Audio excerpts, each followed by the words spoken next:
FaZe lead in the entire game. Out. Unbelievable. They force them to spawn out all the way by the third hard point. They're holding on strong. Kitchen is going to be everything. There's 25 seconds left. Still plenty of time to pick up, but the rotation will be coming soon.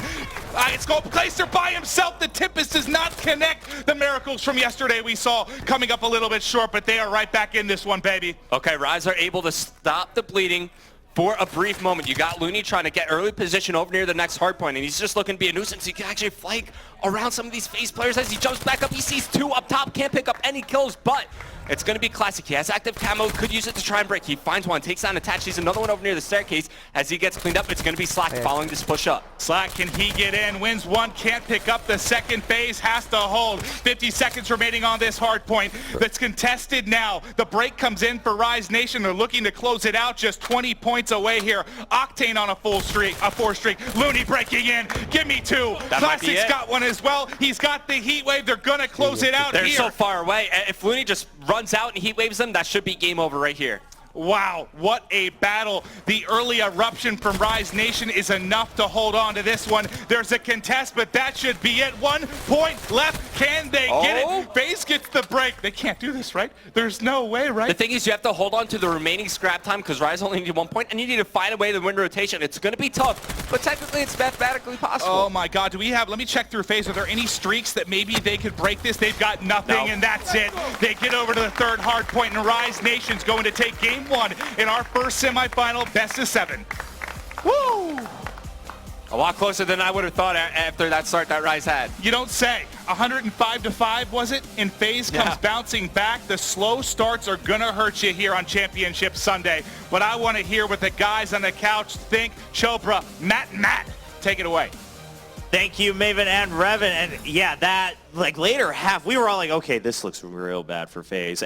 But it was to the point where if they came back and won, it almost felt like they might be able to 4-0 off of that energy. Oh, it was insane. I mean, they were down like 100 something to like 15 at one point. I think I looked at you and we were just like watching the game. I was like, they only have 5 points? Yeah, it looked like it was going to be a blowout. And right at the beginning, we were like 3 minutes in, and the 3 players on FaZe had a combined 5 kills after 2 minutes of gameplay. So it was a really, really rough start for FaZe. They started fighting back, though. That was the thing. You can always rally. Hardpoint's a game where if you're rotating right, you're getting the right kills, you can bring the score back so quickly, and that's exactly what they did. But Rise just shut it down. They clutched up when they needed to, and they took game 1. Yeah, all the players on Rise had their moments, right? Early on, it was Octane holding on to that kitchen, just making sure that they get nearly the full 60. And the later half, we saw Classic making sure to stop the momentum of FaZe as they started to mount a comeback. And they took a lot of time on this first hill. We saw Clay pull out the Shiva here, and it's something that he pulls out the Man of War all the time. I don't know if you just like, because the Shiva's in the game, right? A lot of people are like, oh, you know, the Shiva's in, I got to use the Shiva. But I think you just kind of play how you normally play. I don't think you got to acknowledge that it's even there. I mean, Clay doesn't use it a lot. Here's the thing, though. Kleister goes way back in the day to using the FAL on Black Ops 2, so you know his Shiva shot is on point. And I don't know if this is the right map to use it on. That's the only problem. There's a lot of close quarters gunfights, and what happened was FaZe, they had to shut down Rise completely for a couple minutes just to claw back into the game. And at that point, they were relying on specialists to break hills because it just got so sloppy towards the end. Rise had a couple good stops, a couple good kills, and really what Rise did in those last 2 hills, they took their time, they rotated early, and they got those points. They guaranteed themselves the victory by playing patient and playing smart. Yeah, Zuma was huge for the comeback of FaZe. Oh yeah, absolutely. He kept the minute even when they were, you know, obviously getting killed early, but you know, just not enough from Attach. I think he has a pretty, you know, unattached-like game where he usually goes off with the SMG, and I think that kind of, you know, contributes some success to Looney. I mean, Looney had a fantastic game 1. He's the type of player who can, you know, play with the scumps and attaches with the SMG role. Looney was blowing everybody out of the water at the beginning. We saw him with some incredible 2 pieces at New Hills, and that's the biggest thing.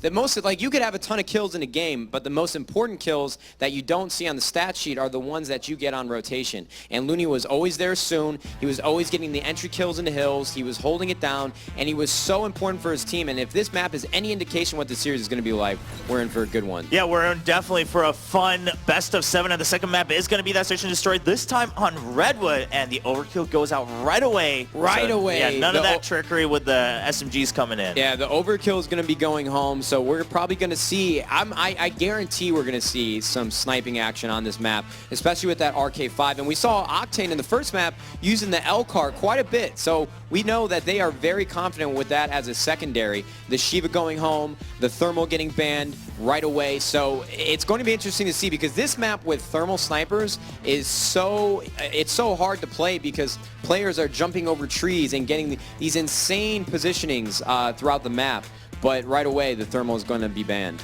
And I'm interested if we're going to see some smokes go as well, and potentially nades. Nades very powerful on this map.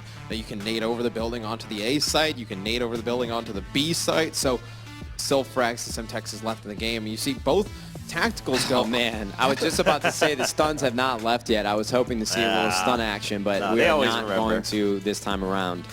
All right, well, that's it for the bans and protects, and now we're going to see which specialists that these 8 players choose to go with. The camo, of course, coming back in for the Search and Destroy. Definitely one that you can, and you can get it, you know, twice, maybe even 3 times, depending on how the rounds go. Maven and Revan, I need you guys to pay attention to Enable, and then whoever has the active camo from Rise Nation, because they are going to be the playmakers. I honestly, I haven't seen many people use Vision Pulse in the Search and Destroy tournaments that I play, but Octane, I saw him make some great plays on Fringe Search and Destroy yesterday. Okay, it's going to be Classic with the active camo. So Enable and Classic are going to be having a duel throughout this entire map. And what I really want to talk about when we get over to the Telestrator is Zuma with the overdrive. You can use overdrive to make some really nice plays on this map. We're going to talk all about different types of flanks that you can use. I mean, obviously on the defensive side of things, you know, look how far those bomb sites are from each other. The wall running routes over on the A side of the map. So I have both bomb sites circled. Let's just show how overdrive could be used. On the defensive side of things, you'll spawn back here.